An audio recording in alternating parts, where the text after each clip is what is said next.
Hello everyone, it's Shane Kanto, your Wasteland reviewer, and I'm here to review the final season, Season 5 of Disenchantment, on Netflix from Matt Groening of Simpsons fame, in this fantasy show focusing on the exploits of Bean, Luci, and Elfo, played by Abby Jacobson.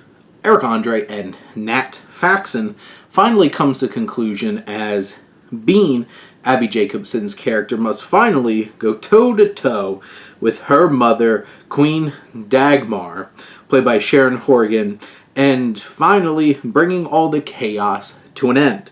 In this particular season, I feel like there's definitely elements about this show that are frustrating, that it keeps recycling the same beats and going, retreading a lot of specific occurrences, and this season certainly has that.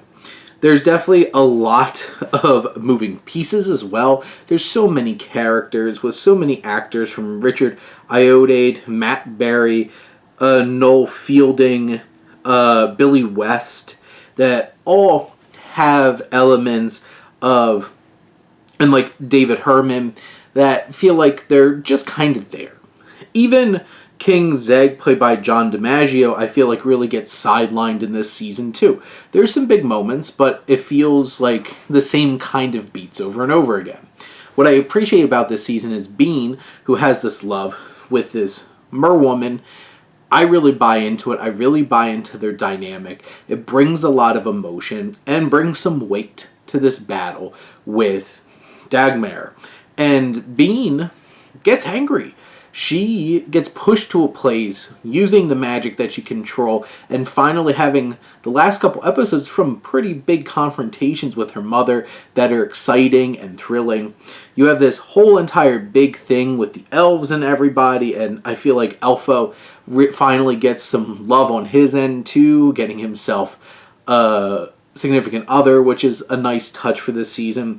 But I really think it's Luci that gets this biggest change of going to heaven, and Phil Lamar is God, and God's just this giant being with a light bulb, which is a very interesting choice. I do feel like this really excels with its fantasy elements. It has great action. It's exciting. Sure, it's repetitive, but I do feel like this last season finally hits some emotional resonance, takes us to a place where each of our characters wind up in a place that feels right, to be perfectly honest, even if some of them feel kind of, the supporting characters feel like they're kind of left away, but the main characters I feel like really get to go to places that really help evolve their characters and take them to new heights, and really puts them in a place where that is satisfying in wrapping up this series. This series I had a lot of fun watching, even if it does get repetitive at times, and the humor still mostly lands, and I just think the voice cast really excelled with this series and made it feel special. But those are my thoughts on Disenchantment Season 5. Let me know what you think, and let's talk some TV. But thank you as always for tuning in and supporting your Wasteland reviewer.